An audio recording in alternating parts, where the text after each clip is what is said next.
오늘 함께 성경 말씀은 로마서 6장 12절부터 23절까지 말씀, 로마서 6장 12절부터 23절까지 말씀입니다.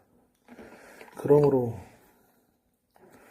너희는 죄가 너희 죽을 몸을 지배하지 못하게 하여 몸의 사욕에 순종하지 말고 또 너희 지체를 불의의 무기로 죄에게 내주지 말고 오직 너희 자신을 죽은 자 가운데서 다시 살아나신 자같이 하나님께 드리며 너희 지체를 의의 무기로 하나님께 드리라.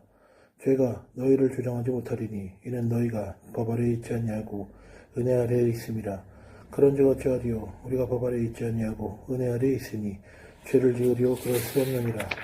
너희 자신을 종으로 내주어 누구에게 순종하든지 그 순종함을 받는 자의 종이 되는 줄을 너희가 알지 못하느냐. 혹은 죄의 종으로 사망에 이르고 혹은 순종의 종으로 이르느니라.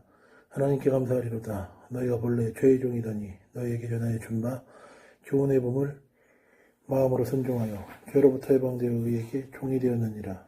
너희 육신이 연약함으로 내가 사람의 이대로 말하노니 전에 너희가 너희 지체를 부정과 불법에 내주어 불법에 이른 것 같이 이제는 너희 지체를 의에게 종으로 내주어 거룩함에 이르라.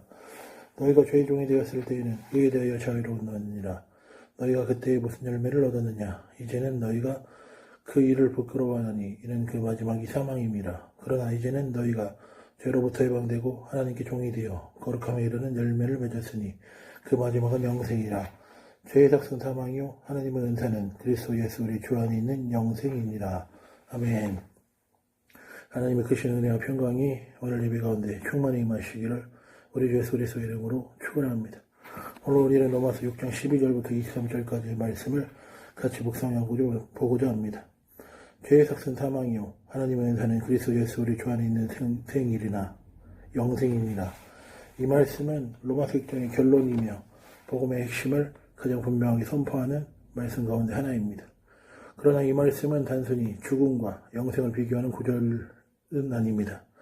사도 바울은 오늘 본문을 통하여 구원받은 성도가 이 땅에서 어떠한 삶을 살아야 하는지를 매우 구체적으로 설명하고 있는 말씀이기도 합니다. 로마서 5장에서 바울은 우리가 믿음으로부터 다시금 받았음을 선포했습니다. 그리고 로마서 6장 1절부터 11절까지의 말씀을 통하여 그리스도와 함께 죽고 함께 살아난 사람이 되었다는 사실을 설명했습니다. 죄에 대하여 죽고 하나님께 대하여 살아있는 존재가 된 것이 성도의 새로운 신분입니다. 그렇다면 이제 자연스럽게 한 가지 질문이 생깁니다. 예수 그리스도와 함께 죽고 다시 살아난 성도는 그들의 실제 생활 속에서 어떻게 살아야 합니까? 오늘 본문은 바로 그 질문에 대한 답이기도 합니다. 감리교의 선구자인 웨슬리는 하나님께서 우리를 의롭다 하신 목적은 단순히 죄를 용서하시기 위함이 아니라 우리를 거룩한 사람으로 변화시키기 위함이라고 강조했습니다. 이것이 성화의 은혜입니다. 칭의는 새로운 삶의 출발이며 성화는 그 출발 이후 성령의 인도하심 가운데 날마다 예수 그리스도를 닮아가는 과정입니다. 오늘 본문은 그 성화의 삶이 무엇인지를 실제적으로 보여줍니다. 본문 12절은 이렇게 이야기합니다. 그러므로 너희는 죄가 너희 죽을 몸을 지배하지 못하게 하여 몸의 사욕에 순종하지 말고, 여기서 바울은 그러므로라는 말로 앞에서 설명한 복음을 삶을 통하여 연결합니다. 이미 우리는 죄에 대하여 죽은 사람입니다. 그렇다면 이제 죄가 다시 우리 삶을 지배하도록 내버려 두어서는 안 된다는 것입니다. 바울은 죄가 우리 안에 존재하지 않는다고 말하지 않습니다. 죄는 여전히 우리를 유혹합니다.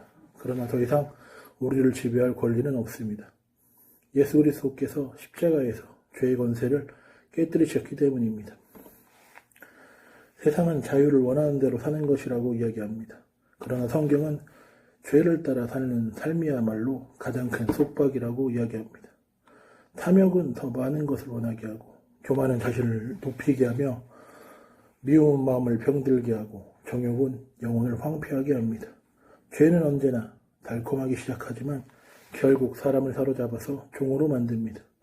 그래서 바울은 죄가 우리의 몸을 지배하지 못하게 하라고 우리에게 권면합니다. 이 말씀은 단순한 도덕적 결심을 뜻하는 것이 아닙니다. 성령께서 우리 안에 계셔야만 가능한 삶입니다. 웨슬리는 사람의 의지만으로는 죄를 이길 수 없다고 생각했습니다. 하나님의 선의 은총이 우리를 먼저 찾아오고 칭의의 은혜가 우리를 새롭게 하며 성령께서 계속 역사하실 때 비로소 성화의 길을 걸을 수 있다고 이야기했습니다. 그러므로 성화는 우리의 노력으로 하나님께 인정받는 길이 아니라 이미 받은 은혜에 순종하는 삶이 되어야 합니다. 본문 14절은 계속해서 말씀합니다. 또한 너희 시체를 불의의 무기로 죄에게 내주지 말고 오직 너희 자신을 죽은 자 가운데서 다시 살아난 자 같이 하나님께 드리며 너희 지체를 의의 무기로 하나님께 드리라. 바울은 우리 몸을 무기라고 이야기했습니다. 우리의 눈은 무엇을 바라보고 있습니까? 우리의 입은 어떤 말을 하고 있습니까? 우리의 손은 누구를 돕고 있습니까? 우리의 발은 어디로 향하여 가고 있습니까? 우리의 시간은 무엇을 위해 사용되고 있습니까? 같은 입으로도 사람을 살릴 수도 있고 사람에게 상처를 줄 수도 있습니다. 같은 손으로도 욕심을 채울 수도 있고 사랑을 실천할 수도 있습니다. 같은 발로도 죄를 향하여 걸어갈 수도 있고 복음을 전하는 길을 걸어갈 수도 있습니다. 하나님께서는 우리의 몸을 죄의 도구가 아니라 의의 도구로 사용하시기를 원합니다. 이것이 바로 성화입니다. 거룩함은 특별한 사람들만의 삶이 아닙니다. 평범한 일상 속에서도 하나님께 자신을 드리는 삶입니다. 가정에서 사랑으로 섬기는 것이 거룩함입니다. 직장에서 정직하게 살아가는 것이 거룩함입니다. 교회에서, 공동체 내에서 겸손하게 봉사하는 것이 거룩함입니다. 어려운 이웃을 돌보는 것이 거룩함입니다. 우리가 용서하지 못했던 사람을 용서하는 것이 거룩함입니다. 하나님께서 우리의 삶 전체가 의의 무기를 되기를 원하십니다. 본문 14절은 놀라운 약속을 선포합니다.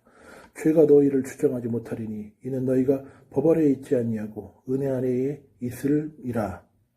이 말씀은 성도에게는 큰 위로가 되는 말씀입니다. 죄가 우리를 유혹할 수는 있습니다. 우리를 넘어뜨리고 우리를 공격할 수도 있습니다. 그러나 더 이상 우리를 지배할 수는 없다는 이야기입니다. 우리가 은혜 아래에 있는 사람이기 때문입니다. 은혜는 죄를 가볍게 만드는 것이 아닙니다. 오히려 죄를 이길 힘을 주시는 하나님의 능력입니다. 그래서 성도는 절망하지 않습니다. 우리 넘어질 때마다 다시 일어섭니다. 회개할 수 있습니다. 성령께서 우리를 다시 붙드십니다. 이것이 은혜 안에 있는 사람의 삶입니다. 바울은 여기서 다시 우리에게 질문을 던집니다. 그러면 우리가 은혜 아래에 있으니 죄를 지어도 되는 것입니까? 그리고 다시 한번 분명하게 대답합니다. 그럴 수 없느니라. 왜 그렇습니까? 본문 16절은 말씀합니다. 너희 자신을 종으로 내줘 누구에게 순종하든지 그 순종을 받은 자의 종이 되는 줄을 알지 못하느냐. 사람은 누구나 무엇인가에 순종하며 살아갑니다. 돈에 순종하는 사람이 있습니다. 명예에 순종하는 사람이 있습니다. 욕심에 순종하는 사람이 있습니다. 세상의 인정에 순종하는 사람이 있습니다. 그러나 하나님께서 우리를 죄의 종에서 의의 종으로 부르셨습니다. 참된 자유는 아무에게도 속하지 않는 것이 아니라 하나님께 속하는 것입니다. 왜냐하면 하나님께 속할 때에 비로소 사람은 죄의 사슬에서 벗어나기 때문입니다. 본문 17절을 바울은 감사의 고백을 드립니다.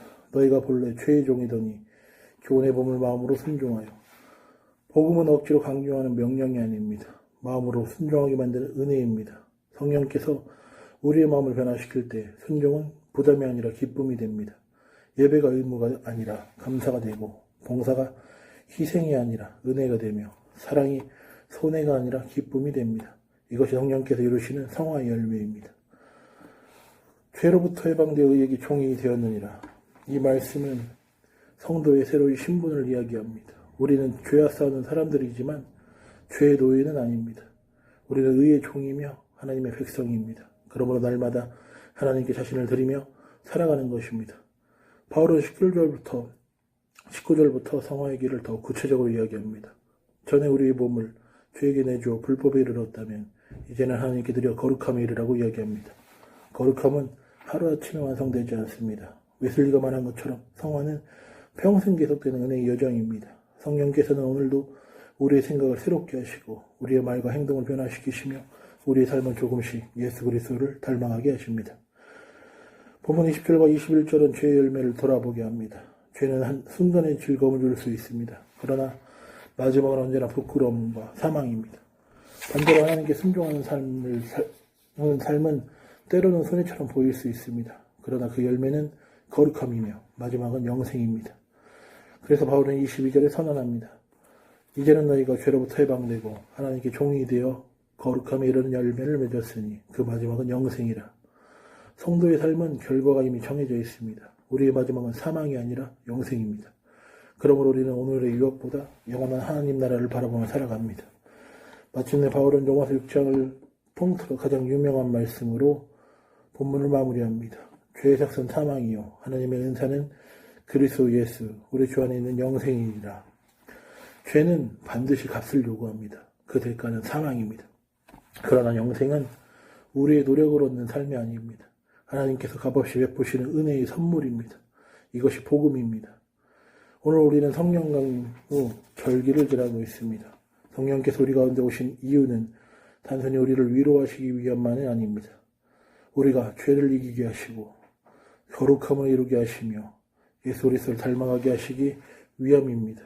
웨슬리가 평생 강조했던 성화는 특별한 신앙인의 삶이 아니라 모든 성도가 걸어가야 할 은혜의 길이기도 합니다. 은혜를 받은 사람은 죄를 가볍게 여기지 않습니다. 은혜를 받은 사람은 자신을 하나님께 드립니다. 은혜를 받은 사람은 날마다 성령의 도우심을 기억합니다. 은혜를 받은 사람은 사랑으로 섬기고 용서하며 거룩함을 추구합니다. 그러므로 사랑하는 성도 여러분, 우리의 몸을 죄의 도구가 아니라 의의 무기로 하나님께 드리십시오. 죄의 종이 아니라 의의 종으로 살아가십시오. 오늘도 성령께서 주시는 능력으로 죄를 이기고 거룩함을 이루며 하나님께 영광 돌리는 삶을 살아가시기를 바랍니다. 그리하여 우리 모두가 이 땅에서는 성화의 열매를 맺고 장차 하나님 나라에서는 영생의 영광을 누리는 복된 성도들이 되시기를 우리 주 예수 그리스도의 이름으로 축원합니다. 기도하겠습니다. 거룩하신 하나님 아버지, 우리를 죄의 종에서 해방하시고 의의 종으로 삼아주시며 감사드립니다. 날마다 우리의 몸과 삶을 의의 무기로 하나님께 드리게 하시고 성령의 능력으로 죄를 이기며 거룩함의 열매를 맺게 하옵소서. 은혜를 값없이 받은 자도답게 순종과 사랑의 삶을 살아가게 하시고 영생의 소망을 바라보며 끝까지 믿음으로 승리하게 하옵소서. 우리 주 예수 그리스도의 이름으로 기도드립니다. 아멘.